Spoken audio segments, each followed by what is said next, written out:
Welcome to the 2001 Geico Public Service Awards ceremony. I'm Marlis Majerus, News Director of FederalNewsRadio.com. We're a branch of WTOP Radio right here in Washington, D.C., and I'm your MC tonight, and I'm delighted about it. Thank you all for coming. First, let's get started patriotically.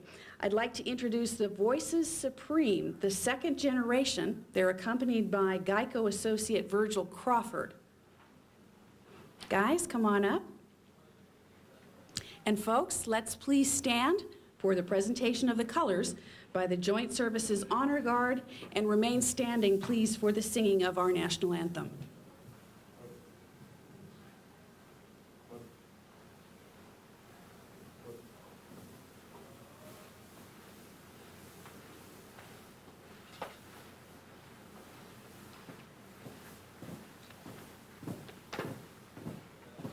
Colors! Who? Present! Who?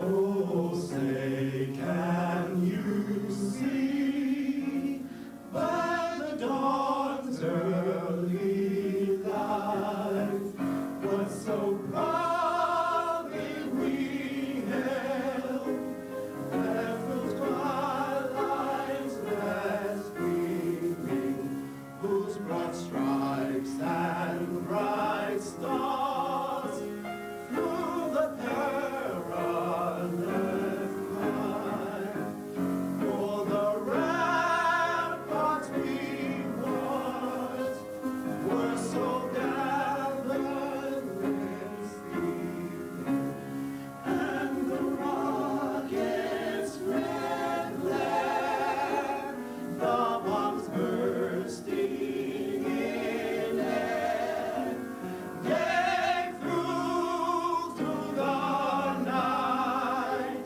that our flag was still there. Oh, save us that star-spangled banner yet wave. For the land of the free and the home of the brave.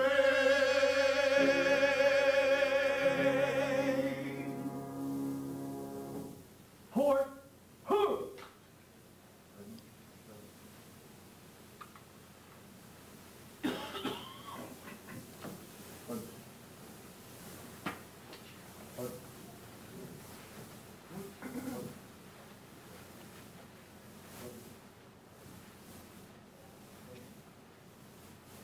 Please be seated. Our invocation tonight will be led by Chaplain Robert Beltram, U.S. Navy Commander. Chaplain? On this special evening of celebration, let us pray. In the shadow of the legacy of those who have gone before us, and in the shadow of a legacy born of a tradition of service to others, we look to you this evening, Almighty God, and ask for your blessing this evening as we celebrate the accomplishments of Michael Stryker, Judith Downing, Terry Matheny, Kathy Tyne, and Bill Martin, whom we honor this evening. This evening we're reminded once again, Almighty God, that no one is an island unto himself, that what we achieve in service to others indeed touches the lives of many. And so this evening we know that in the days that are before us, the lives of many have been touched and shall be touched. We pray that we all strive to serve others even as they. To this end we pray in your holy name. Amen.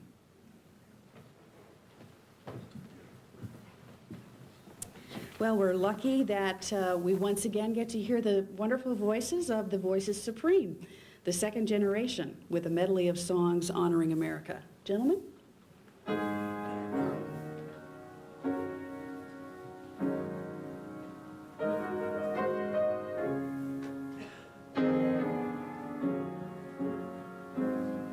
Oh, beautiful, for spacious skies, for amber waves of grain, for purple mountains, majesties, above a fruited plain,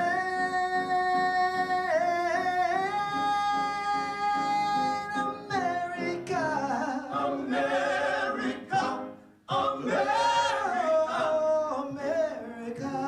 America, America, God sheds His grace on thee, thee.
have seen the glory of the coming of the Lord.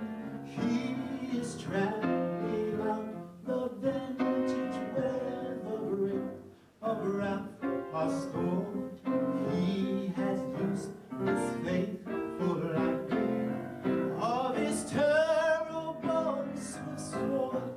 He is true, he is marching on. Glory, glory, hallelujah. Oh, glory, glory, hallelujah. Glory, glory, hallelujah. His truth is marching on.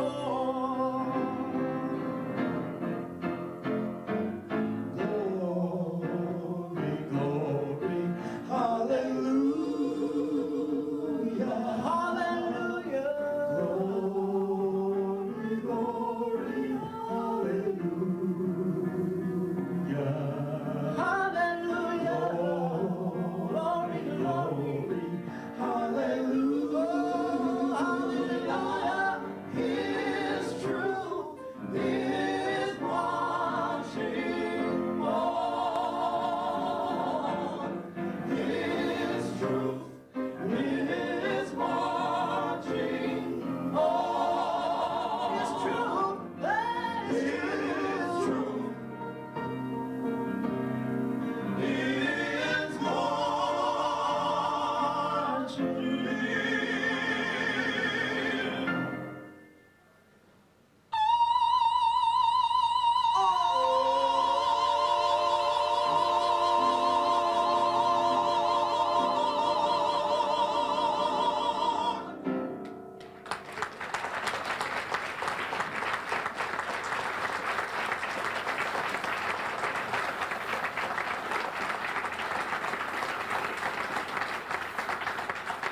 Thank you. That's the second generation Voices Supreme. Great, guys. Now, before we get started, we see some faces in the audience that we particularly want to acknowledge. Dr. Carl Narang, Area Director for the Agricultural Research Service, and Dr. Mike Kasperbauer, Research Plant Physiologist.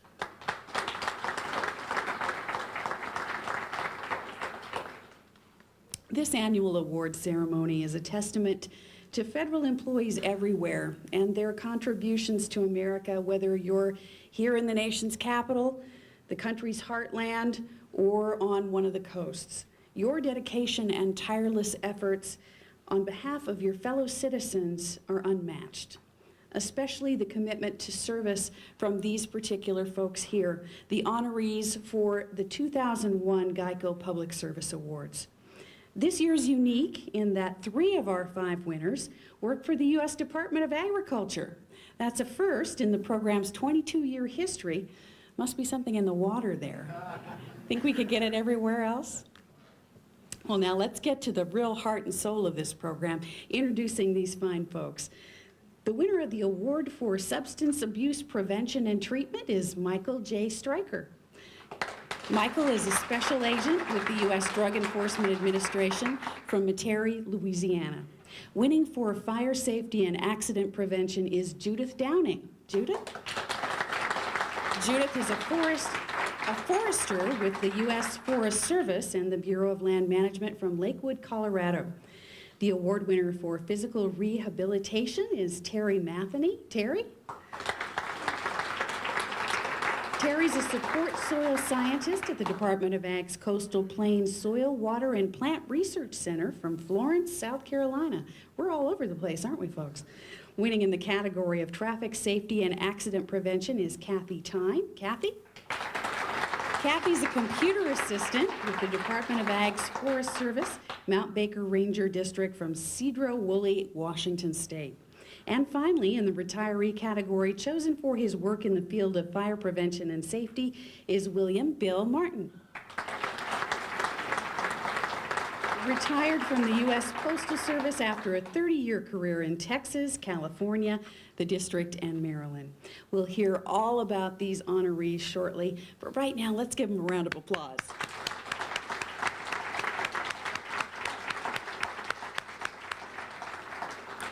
It's now my pleasure to introduce the National President of NARF. For those of you who don't know, and I can't imagine any of you in this bunch that don't, NARF is the National Association of Retired Federal Employees, and Frank, who represents over 400,000 retired feds worldwide, has substantially increased membership in that organization and begun a number of innovative programs. Frank and NARF have been great supporters of the Geico Public Service Awards over the years. Please join me in welcoming Frank Atwater.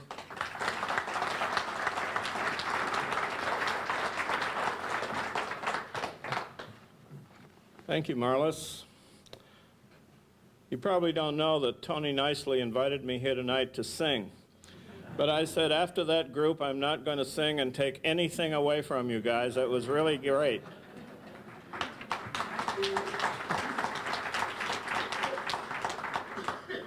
Well, good evening, everyone. And on behalf of the more than 400,000 members of the National Association of Retired Federal Employees, I bring you greetings and offer our congratulations to those being honored tonight. NARF appreciates the opportunity to participate in the Geico Public Service Awards ceremony. This is the fourth of these events that I have been privileged and honored to address as the NARF president. And sadly, it will be my last. My term of office is up this coming October, and someone else will have the great honor and opportunity, I hope, to continue a service and a partnership that we've continued for many years. This year completes my second two-year term as the NARF National President and CEO. I'm forbidden to run for a third term by our bylaws, and I really appreciate that. But as I represent NARF before this audience for a final time, let me tell you how I've enjoyed being a part of Geico's annual awards event.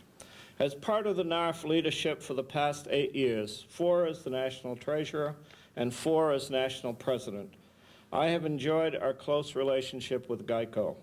Tony Nicely has become a good friend, and I am confident that NARF and Geico will continue this spirit of cooperation for many years to come. I've watched Vince Giampetro grow up. Darrell Glover has grown up, and look at him. When Darrell and Vince started working together, they were both about the same height. So I don't know what happened to you, Vince. But they're great people, and so is the Geico family.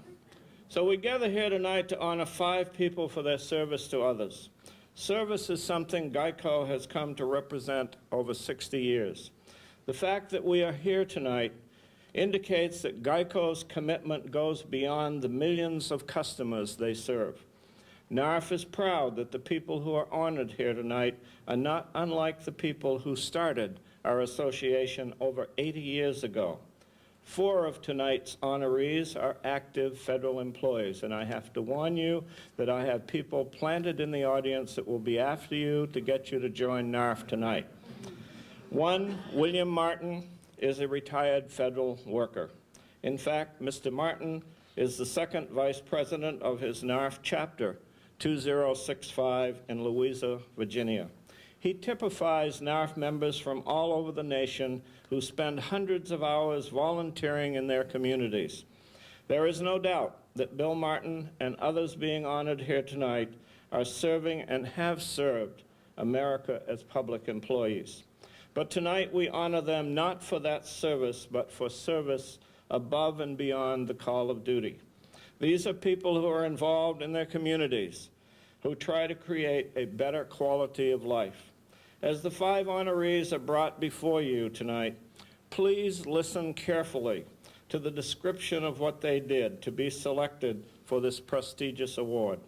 Terry, Judith, Kathy, Michael, and William, you willingly shared your talents and your time. For that, we all say thank you. You are the best of the best. And thank you, Tony and all, and ladies and gentlemen, for allowing NARF in saluting these wonderful people tonight.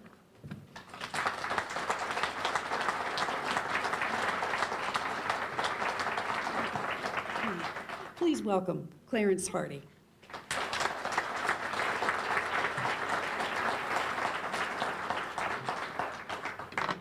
Thank you, Marlis. Good evening, everyone. Good evening. I've done a lot of events this year as the executive director of the Combined Federal Campaign, and the federal employees have raised a lot of money, over $50 million. And at each of those events, I feel compelled to say that prayer, patriotism, and music is okay to invoke at times like this and at a ceremony like this. Let's give the singers a round of applause. I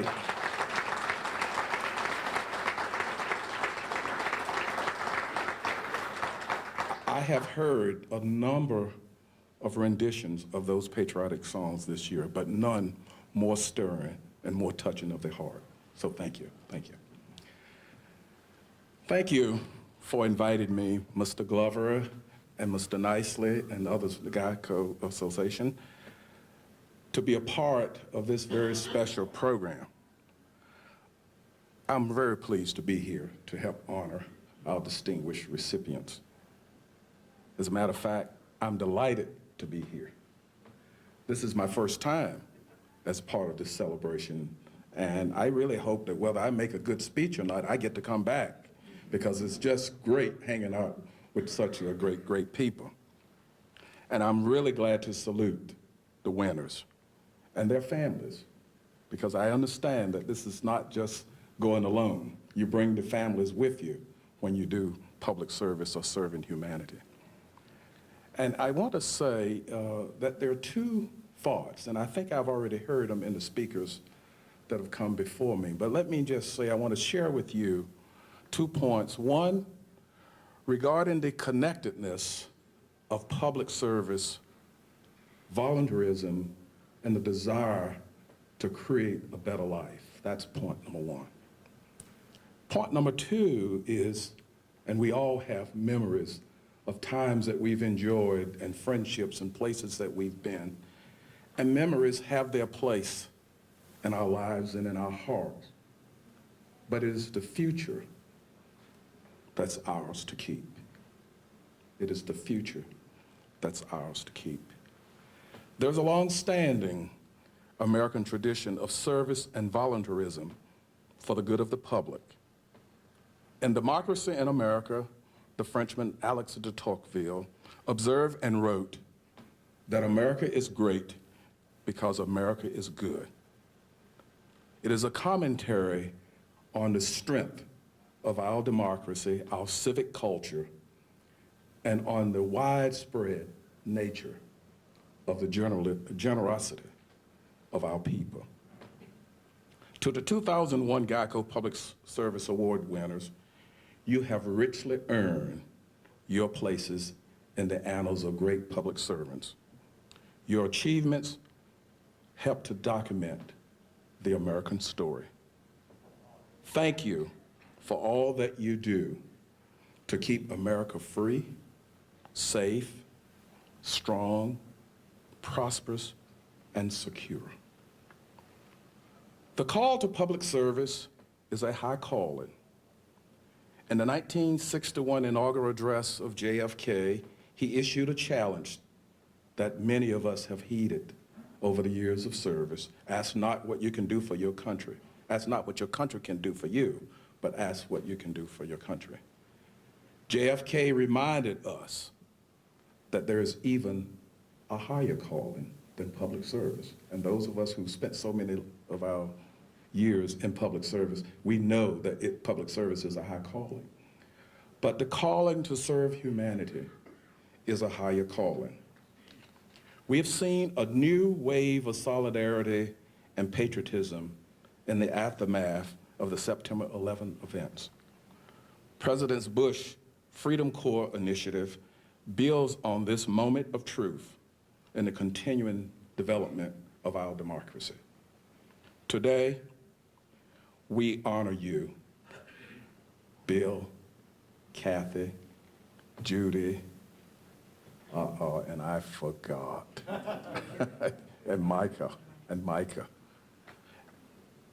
oh, I'm sorry, I forgot. Who's the other one? Terry.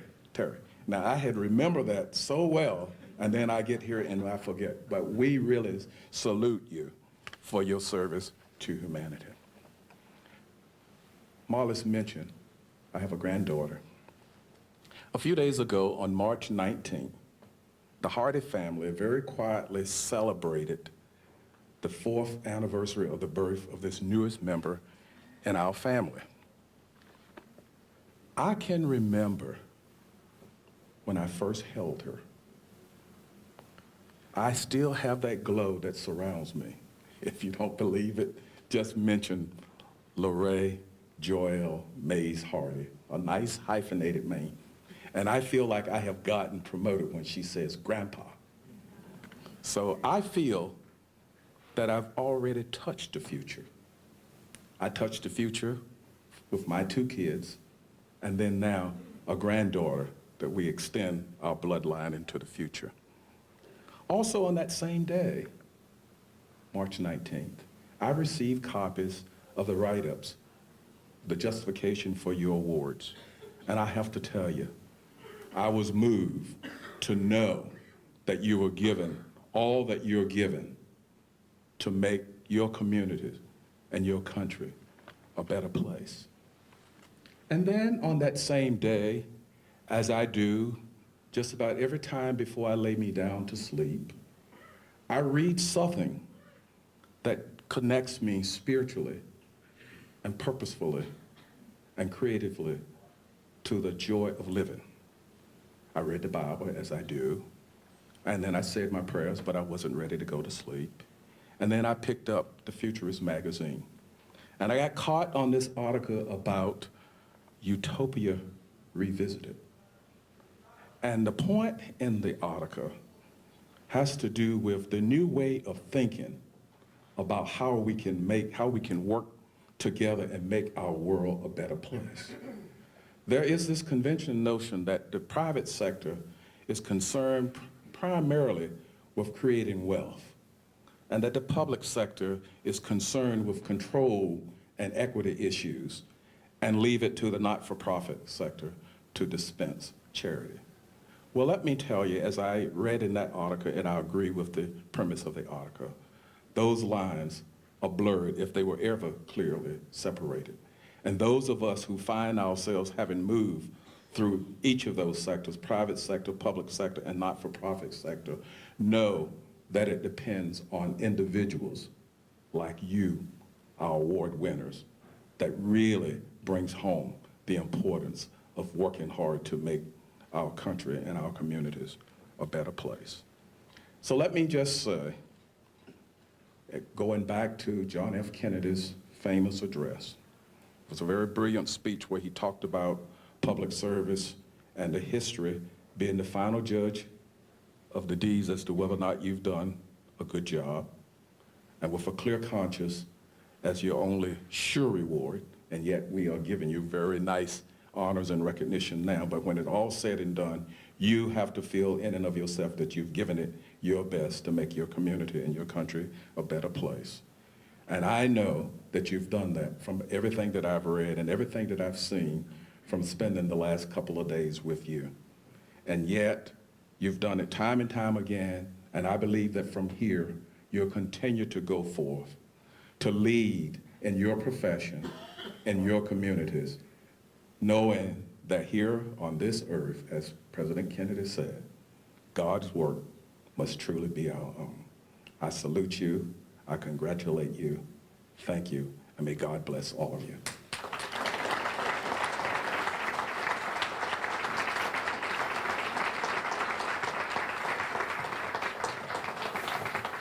Thank you so much, Clarence.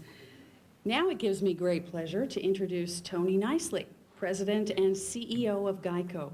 Mr. Nicely began his career, I got to talk about you, Tony, began his career with Geico in 1961 while attending college.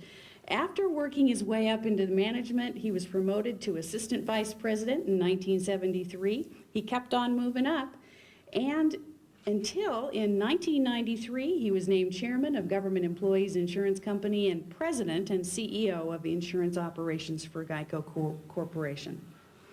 Mr. Nicely is currently chairman of the National Association of Independent Insurers and Insurance Institute for Highway Safety. He also serves on a lot of board of directors, including the Insurance Information Institute and the George Mason University Foundation.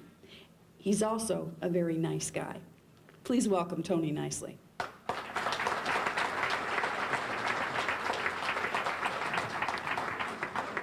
Good evening, everyone, and welcome. Thank you for being here this evening to help us honor these 5 outstanding individuals.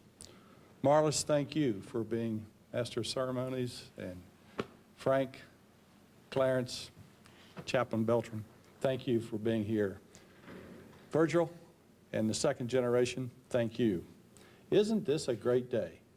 A great day in the nation's capital, a great day to be alive, a great day to enjoy the cherry blossoms and renewal. And what a great day to celebrate 5 individuals.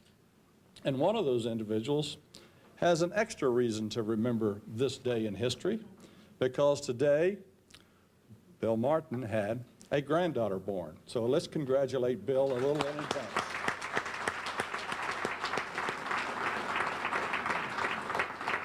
It is a delight and an honor for me to participate in this, the 22nd anniversary of the Geico Public Service Awards. It seems like only yesterday when in 1980 we first began this program, and one of my good friends, where we were living at the time in Vienna, Virginia, just happened to be one of the first award winners, Kennerly Diggs. I invite you to read through the list of a couple of pages there of now nearly 100 awardees that we have over the past 22 years. In light of September 11 attacks on the U.S. and the response of the entire federal workforce to those tragedies and the subsequent war on terror, our respect and pride in federal workers have grown even greater. For in addition to your normal responsibilities, you have also helped pull this nation through a devastating crisis. The American people are in your and all federal workers' debt. At the heart of our company are government employees. Leo Goodwin Sr. founded Geico down in Fort Worth, Texas, 66 years ago to serve only government employees, military and civilian.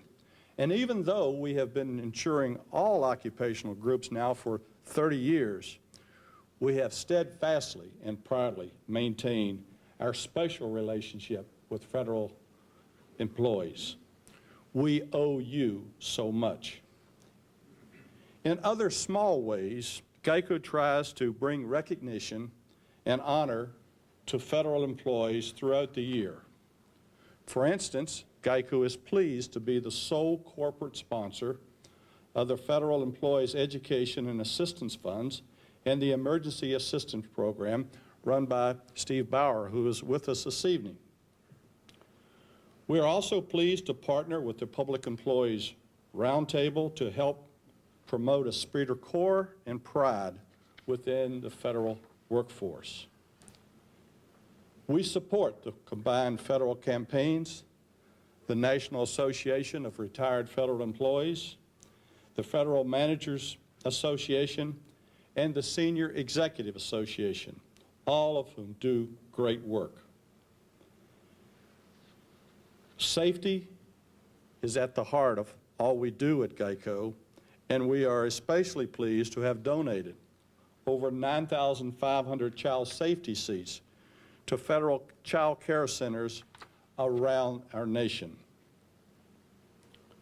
Government employees affect all of our lives in so many ways on a daily basis, and too often we take your work for granted. You provide us with an excellent transportation system, ensure that we have safe food and water and medicines. You provide us with a strong national defense, and often our public fails to recognize even these daily events, let alone the countless hours of volunteerism among hundreds of thousands of federal employees in their local communities on a daily and weekly and monthly basis. You help make our communities a better and safer place in which to live. Through the Geico Public Service Awards, we hope to pay tribute to all federal employees by recognizing these 5 outstanding individuals.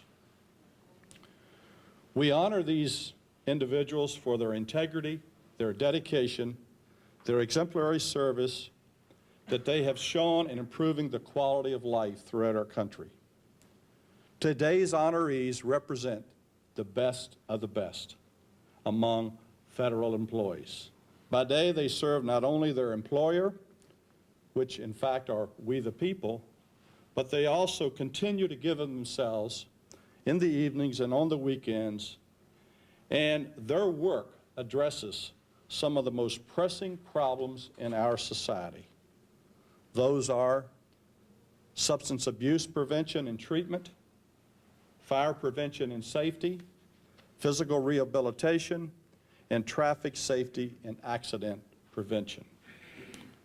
Their accomplishments are monumental, and they have brought untold benefits to many.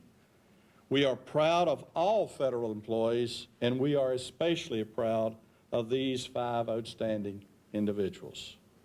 So on behalf of my nearly 18,000 fellow associates scattered around our country at Geico, I say to Kathy and to Bill and to Terry and to Michael and Judy, thank you, thank you, thank you, and Godspeed.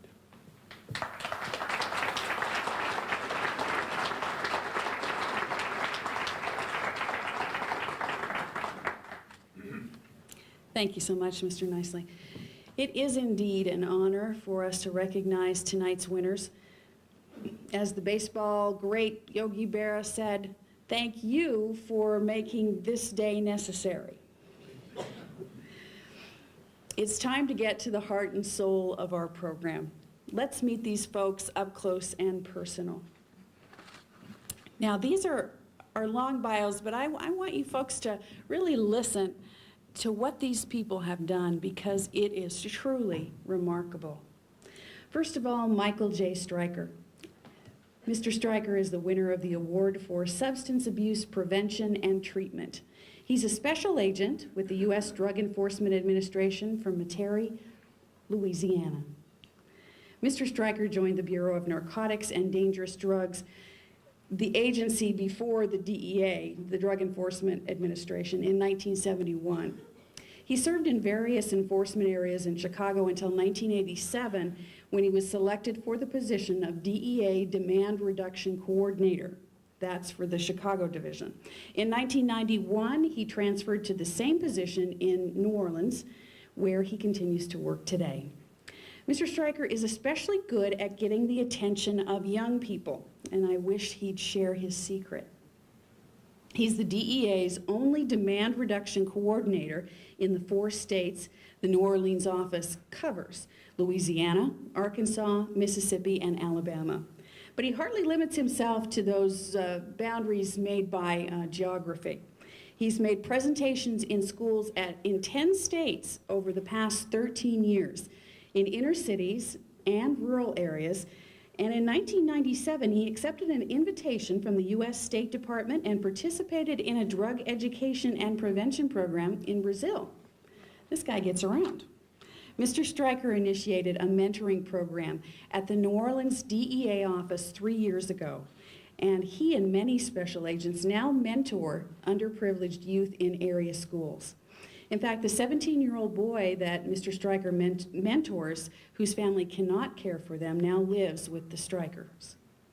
One of his projects, a national youth drug leadership retreat for high school students has become the DEA's primary youth prevention program. The annual retreat includes an intensive curriculum in drug education, leadership, and character building. His goal is to develop students who will go back to their communities and become future drug prevention specialists. It is indeed my pleasure to present the U.S. Drug Enforcement Administrator's Michael J. Stryker.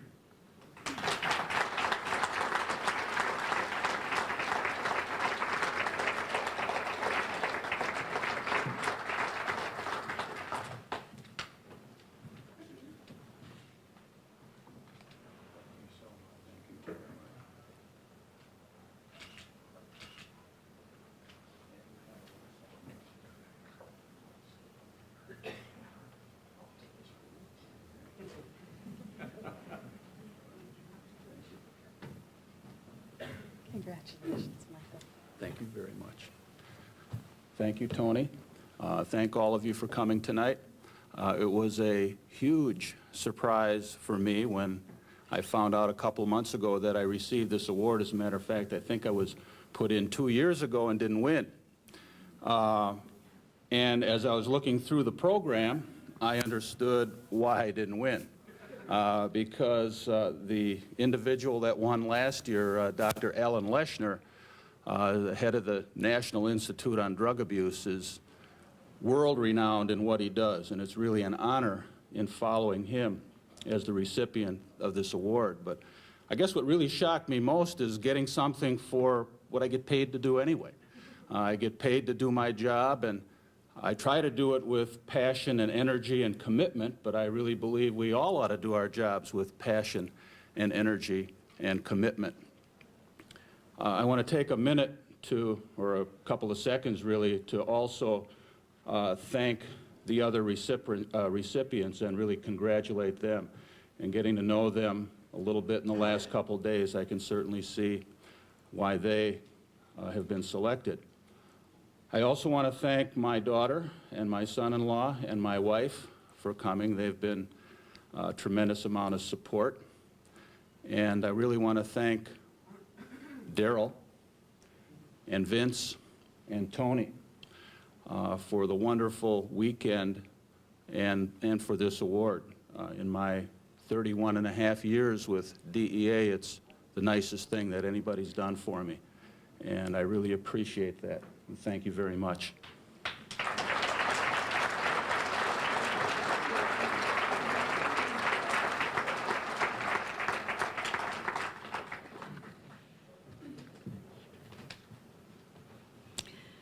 Next, we have Judith Downing. Judith is the winner of the award for Fire Safety and Accident Prevention. She's a forester with the U.S. Forest Service and the Bureau of Land Management from Lakewood, Colorado.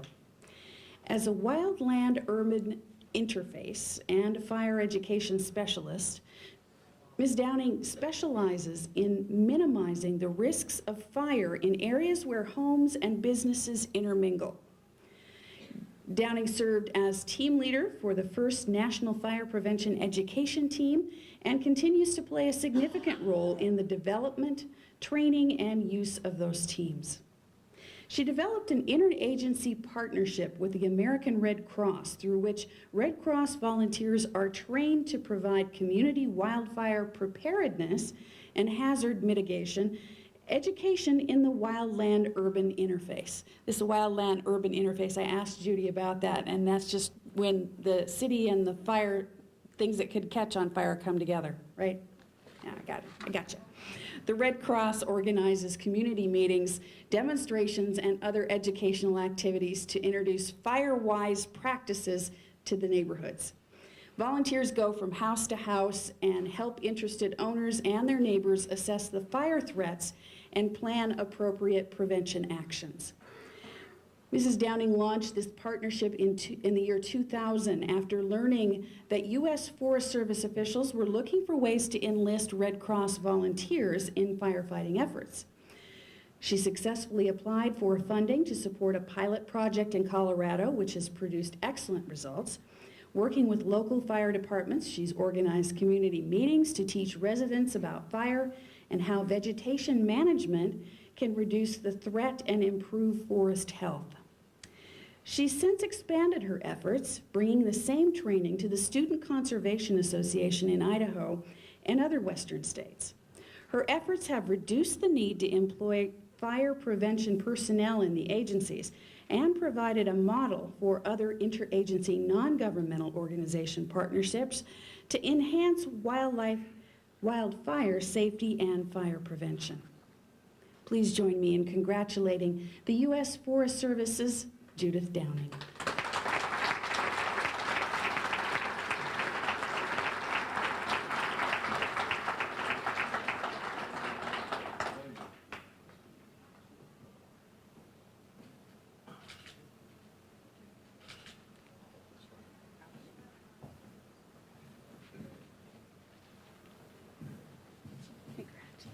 Thank you, Rose.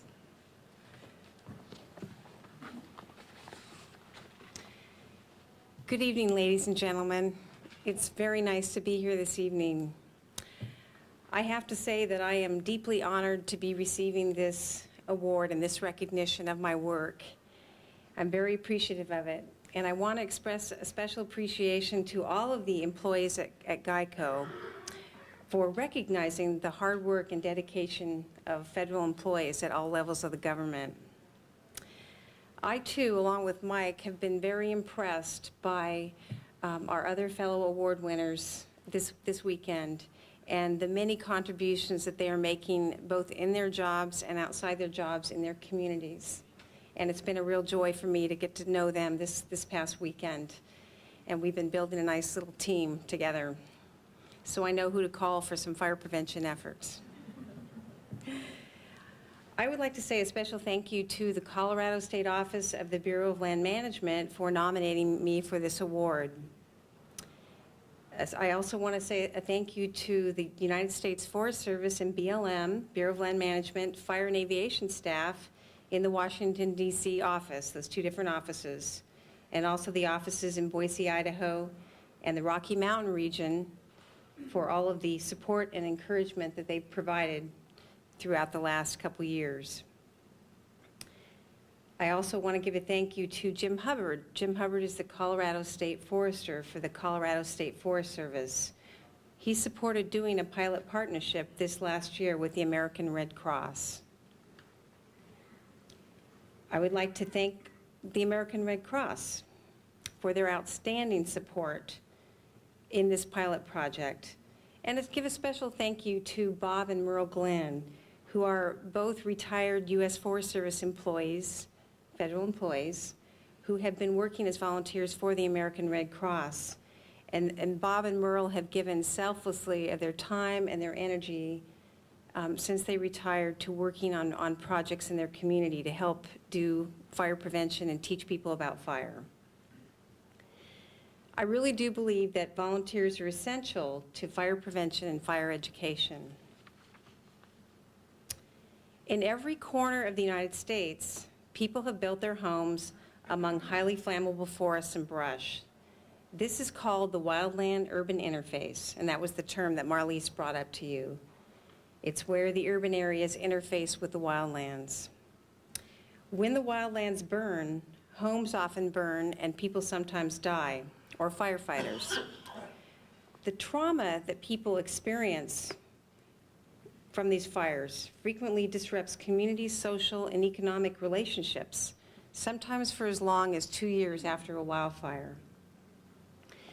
The negative economic impacts can exceed the costs of fighting the fires. And those costs for fighting a fire, sometimes it can run up to $1 million a day for a large wildland-urban interface fire. And the social and the psychological costs can be much more than that. Wildfire in the interface, though, is not entirely avoidable. Fires will start from a lot of different ways. They can start from lightning, they can start from arson, traffic accidents, people pulling their car off in the grass. But these things can happen even if every responsible citizen heeds Smokey Bear's advice. But wildfires don't have to be towering infernos. Fire behavior depends on fuel, topography, and weather. And what makes up fuel? Fuel is trees, brush, and houses. So if you manage the fuels, if you manage that vegetation, you can change how fires burn. And that's what we need to do. So the real challenge that we have is, how do our very few federal fire prevention and fire education people and professionals, how do we ever reach the hundreds of thousands of people that live in our communities all across the United States? We also have volunteers, they're college students who are working with the Student Conservation Association. And this summer, right now, they're preparing to be going out this summer to work on providing education to communities and to homeowners that live in these high-risk fire areas. I want to say a few words now just about volunteers. I really do believe that volunteers are special kinds of people. They're worth more than anyone could ever pay them. Their satisfaction comes from doing good quality work and helping other people. They often work long hours, tirelessly, and they don't ask for pay. When volunteers work with other people in their communities, it truly is a situation where they're neighbors helping their neighbors, and that empowers people, and we're seeing that a lot in fire prevention, people helping other people. Volunteers often help other people who may be less fortunate, or they help people who may not have the wisdom or the knowledge to do certain things, or maybe they don't have the resources to do certain things. I see volunteers as sparkling gems. Some of those people are diamonds in the rough. They can be the silent ones, the hidden ones, working behind the scenes. And I think some of the winners that we have here this weekend are definitely some of those people. But they're all bringing their own unique gifts and contributions that is theirs and only theirs to give. And that is what this country is made of, a lot of those sparkling gems out there.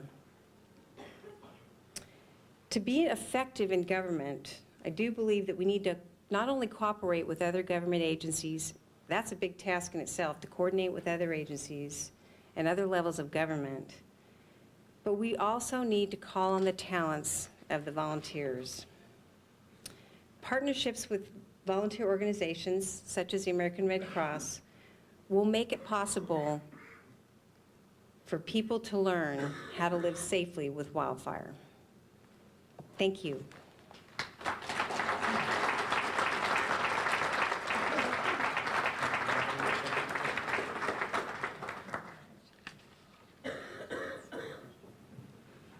Thanks so much, Judy. I know that Smokey the Bear is really proud of you. I'm sorry, I walked up the stage wrong. You said something about smoke? I said Smokey's proud of you. Next, we have Terry Matheny. Terry is the winner of the award for physical rehabilitation.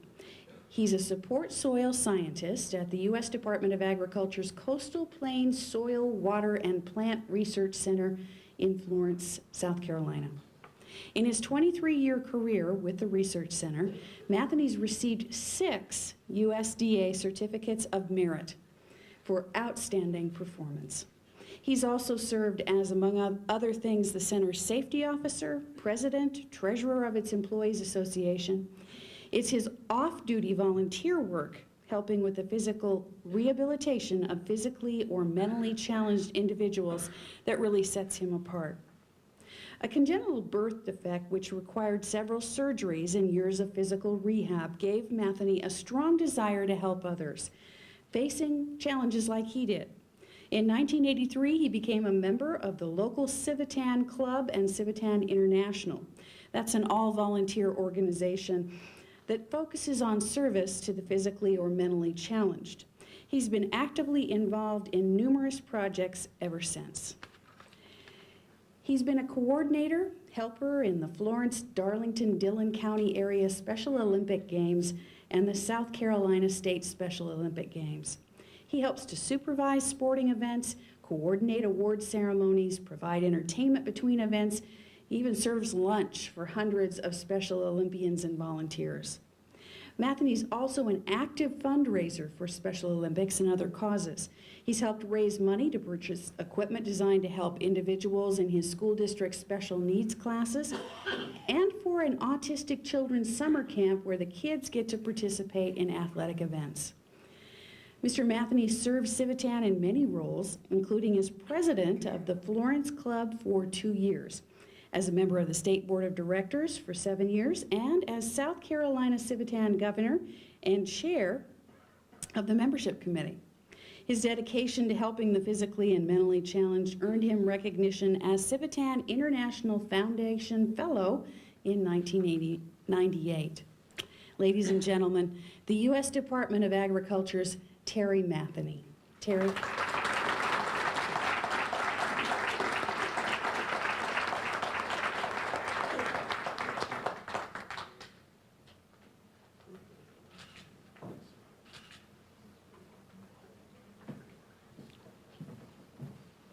Congratulations, Terry. Oh, Terry Matheny, and here I've said it, and you know, I must have asked him 9 times. I'm so sorry. As I told you earlier, I answer to anything, so it doesn't make any difference what you call me. Honored guests, distinguished visitors, ladies and gentlemen, tonight I stand before you a very grateful and humble individual. Grateful in the fact that I've been selected to receive this award, but humble in the knowledge that there are literally thousands and thousands of other federal employees out there today who deserve this award more than I do. On their behalf, I accept this award. Every year, millions of federal employees volunteer their time, their talent, and their money to help improve the lives of those less fortunate than themselves. And I am very, very proud to be a part of that group of individuals. However, volunteering is not limited to federal employees. Today, more Americans volunteer than at any other time in the history of our nation.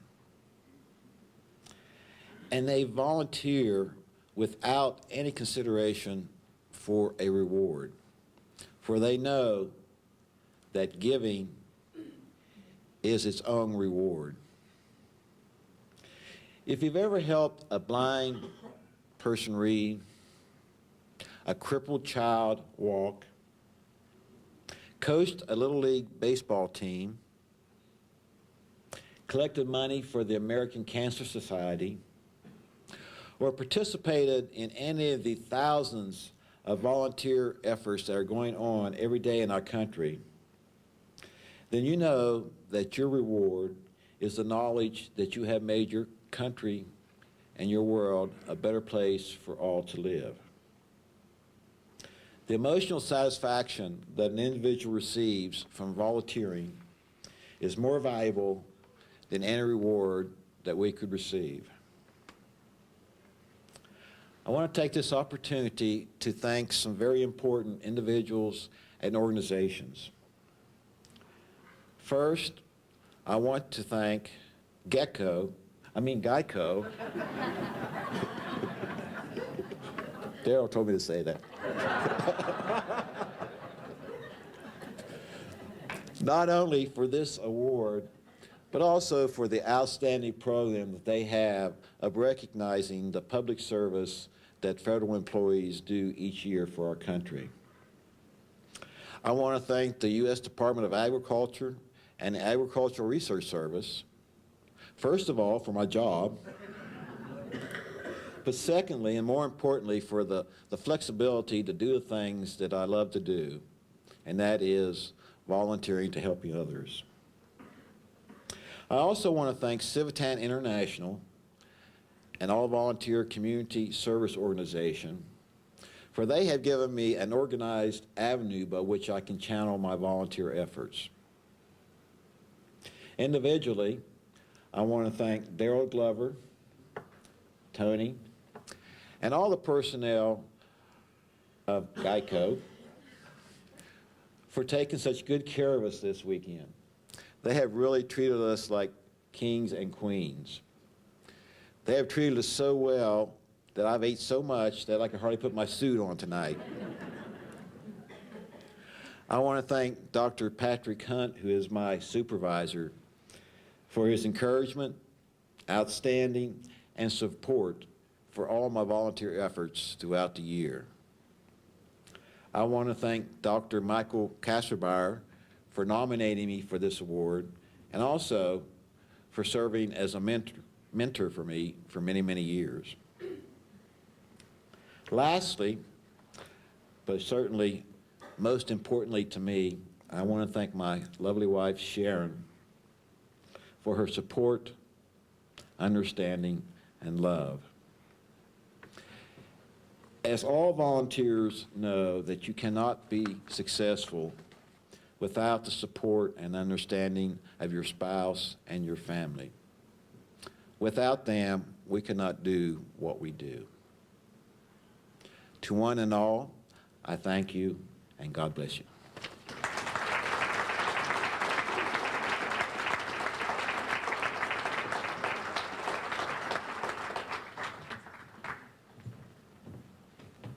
Terry Matheny.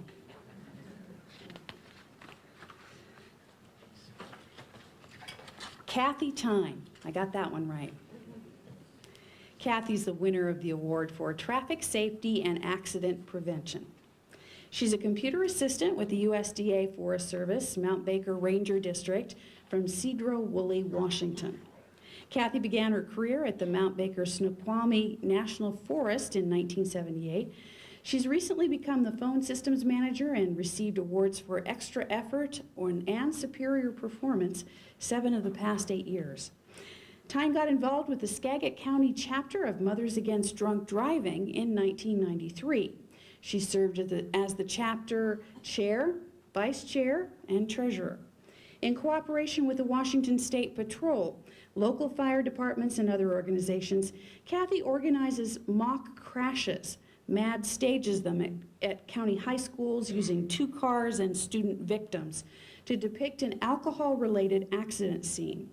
She even takes her own vacation time each year to work in the mad booth at the county fair. She also works with the State Patrol and other law enforcement agencies to recognize officers who work hard to cite drivers for driving under the influence of drugs or alcohol, and who do the necessary follow-up for such classes. Tyne recently completed her Citizens Academy training. That's where members of local law enforcement agencies teach crime prevention and law enforcement techniques, as well as ways in which citizens and law enforcement can form partnerships for the betterment of the community. Tyne also works with the Skagit Safe Kids Coalition, which promotes safety belt and car seat awareness and enforcement, as well as bicycle and scooter helmet safety. Kathy serves on MAD's executive board at the state level, which she's done for 2 years. She received the Washington State Traffic Safety Commission's Community Activist of the Year Award for excellence in traffic safety in the year 2000. Her efforts help make for a safer community, not just in Skagit County, but throughout the state. It is truly an honor to present the U.S. Department of Agriculture's Kathy Tyne her well-deserved award. Kathy?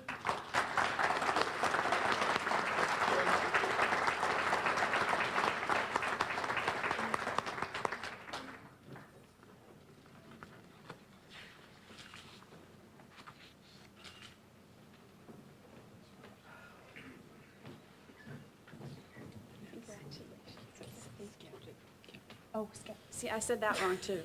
Now, tell them what it is. Okay, she got the name right for me, but it's Skagit County. I'm going to give up. Well, anybody that knows me knows that I don't like to make speeches, and I whined a lot when Daryl told me that I had to make a speech tonight. But I came anyway. I just like to thank Geico for this honor. Two of the things I do, she mentioned, were Mothers Against Drunk Driving and Safe Kids Coalition. I am probably unique to MAD because I am not a victim of a drunk driver. I joined because I thought it was a good organization. But about a year after I joined, a very close friend that I'd worked with for about 15 years with the Forest Service was on her way home from work and killed by a drunk driver. So that just empowered me to work a little bit harder. My other new role in Safe Kids, and the reason I've joined that is because we do child passenger safety clinics to show parents how to properly install child seats in their cars, because 90% of people don't do it properly. And I'll probably be sending a letter for a grant, maybe, for child seats to Geico, now that I know you give them away. Anyway, it's been a great weekend. I've met some really, I hope, long-lasting new friends of the other winners, and they all do great work. What I do, I feel honored to receive this because what I do is I do it as part of a team, and I'll probably share this honor with them when I get back. They can look at my plaque and maybe look at the check, but I'll keep that. And I'd just like to say, I don't know if all of you watched the Academy Awards, and I can't remember the gentleman's name, but the man who received the Humanitarian Award for his work, he's a director. I think he directed Love Story and several other movies. And I agreed with his statement that I'm very honored to receive an award for something that I feel everybody should be doing. Volunteerism is something that I think all Americans should be doing. But maybe we'll encourage more people by getting the word out about these awards, at least to federal employees. Anyway, I made it short. Thank you.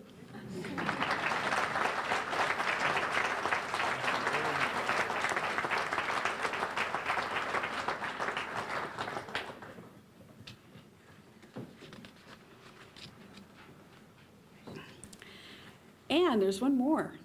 Our final award winner is a volunteer extraordinaire. In fact, his zeal for community service reminds me of a story that a girlfriend of mine told me recently. Her teenage daughter brought home her new boyfriend, and he was complete with piercings and tattoos and leather clad. And she, as tactfully as a parent is wont, pulled her daughter aside and said, you know, honey, he just doesn't seem nice. And her daughter replied, Mom, if he wasn't so nice, why is he doing 5,000 hours of community service?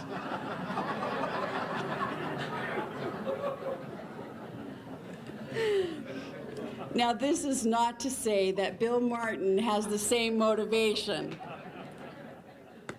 His dedication to community service is very sincere, and Bill is a nice guy.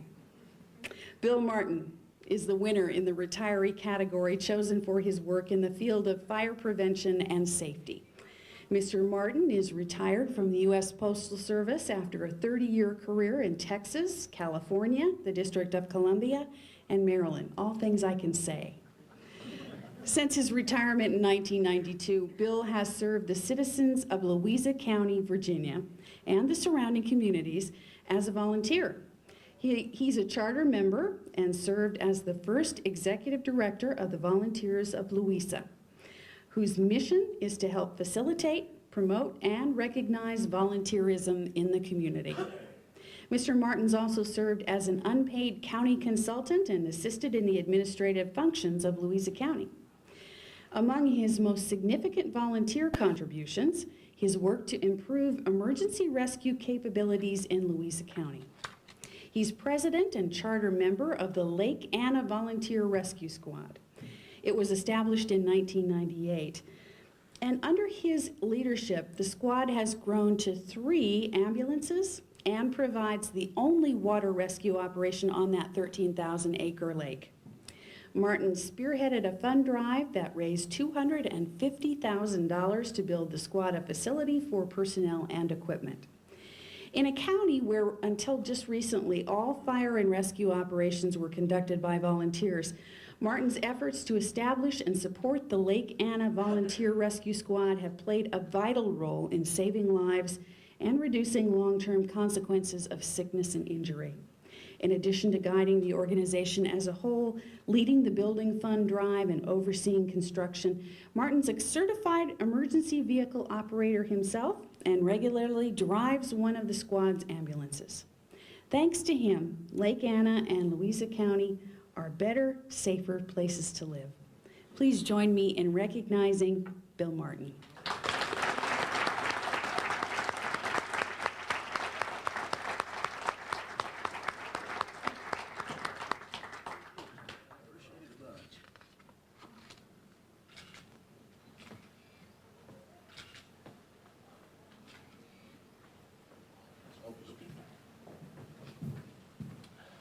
Thanks a bunch. Everything was right. Gosh, I tell you what, I'm Bill Martin. I'm from Bumpus, Virginia, and I am thrilled from the top of my head to the tips of my toes. This has been about the most extraordinary part of my life that I can recall. I don't understand, like some others said, I do not understand why you get such recognition for doing something you love so much. It is so rewarding to help others, in my opinion. And the pay is when folks say, thank you, Bill, or thank you, Lake Anna Rescue. It's just wonderful. I want to thank all my friends and family that are here. My children over here in the right-hand, two of the children, their families over here in the right-hand corner. I'm thrilled to death with that.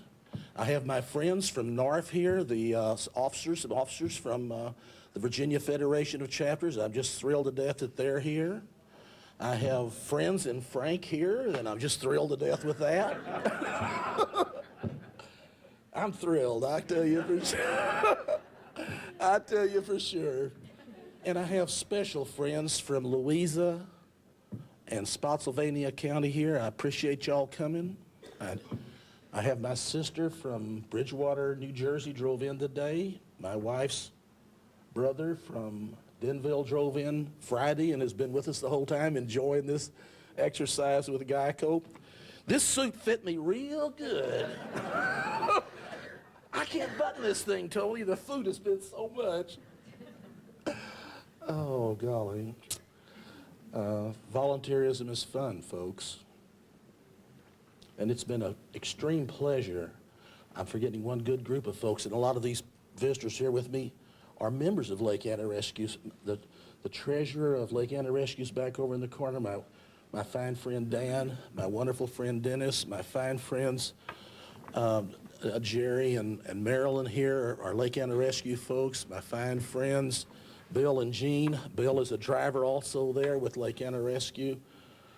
Dan is a certified shock trauma technician and really the backbone of Lake Anna Rescue. So I again, like some others said, I'm getting recognition for what 80 or 90 folks did, for which the citizens of Louisa County and Spotsylvania County and other property owners around Lake Anna donated a lot of money to do.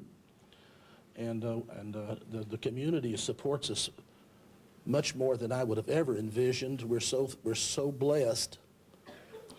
Our ambulances are all paid for. We have only one debt. Ambulances cost about $100,000. So if anybody here cares to donate, we'll take up collections at the back. But we're just blessed that everything is paid for. We have fully equipped life support vehicles. An example is a Life Pack 12 that is computer operated and is a defibrillator, and I'm probably going to be wrong, and Dan will correct me later on. But those things cost $25,000. Louisa County is not a rich county, and it is all community support in these funds. Louisa County is not able to donate funds to us, so it's the community that's done it. And what can I say, but the community is really supported all this volunteer effort. I want to close out here tonight by thanking Tony nicely for the employees that he has and the family of Geico. Bob Pivovarchek. I hope that's correct. I've worked hard on that one. I've worked hard on that one. Vince Giampietro. And I've worked hard on that one too, and it may not be quite right. But there was also Kevin, who was a photographer earlier on with the communications department. And I'm not going to forget Daryl Glover. My wife's sitting here pointing to me. Don't forget Daryl. She's not supposed to do that. She's going to make me nervous yet. But how could I forget Daryl Glover? He's been the coordinator of this. The man has a smile that keeps things on track. He doesn't worry. There may be little bubbles in the road that kind of upset you, but gosh, Daryl gets it right back on track. And whether you know it or not, you're just having the most grand time you could ever have, all primarily because of Daryl's attitude and enthusiasm for what I feel is a fantastic program. And I'm going to close this out. Daryl said we had 2 minutes to talk. I hope I'm not taking too much time, Daryl. I want to close it out just to share with you all how the Lord has really blessed me and my family. Earlier this year, my second great-grandson was born, Joshua, in March. Just this weekend, of course, we've had a fantastic 4 days with Geico. Yesterday, my wife celebrated a birthday. Last night, we had a nice birthday cake, and I am not going to tell you how old she is, but she's now qualified for Social Security. And then today, what can I say about today? Here we are at this fantastic award, and I didn't think anything could top it. But at 11:04 today, our baby daughter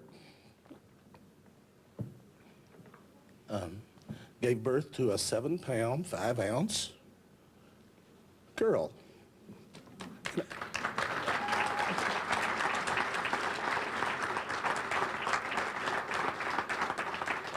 Zoe Ann Selden and mother and daughter are doing well. I've already talked to granddaughter, and she says, "Hi, Papa." That's it. Thank you so very, very much. I am just thrilled to death with the wonderful treatment that we've received here. It's just been wonderful. Thanks, all my friends.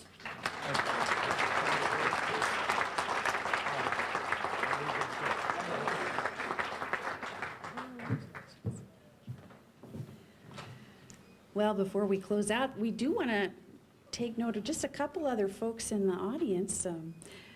Patrick Hunt, Dr. Patrick Hunt, Director, Coastal Plains. Where are you, Dr. Hunt? Coastal Plains Soil, Water, and Plant Research Center. And Chief Sean Kelly, Chief Fire Marshal for Arlington County. Where are you? There you are. Thank you so much. And once again, congratulations, folks.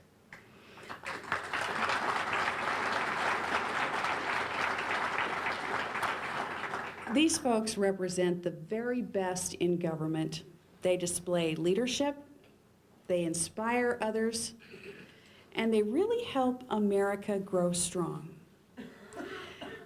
Eleanor Roosevelt once said, "Our own success, to be real, must contribute to the success of others." I'm convinced that you all understand that, because that kind of success is the spirit in all that you all do every day. Thank you so much.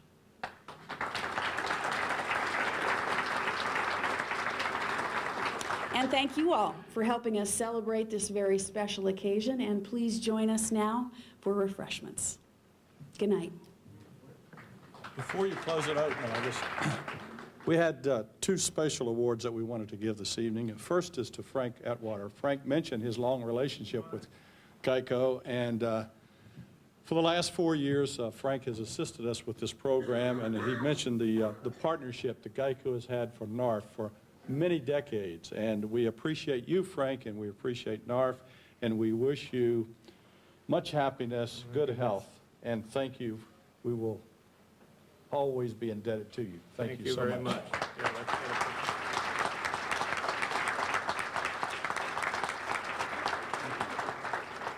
Thank you, Tony, and no matter what you do, I'm not going to sing. I told you that earlier. What a surprise. Thank you.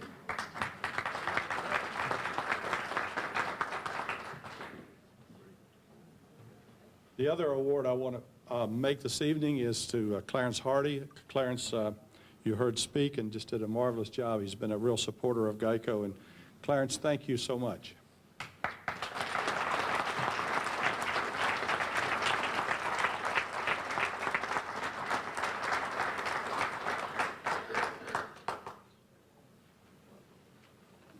In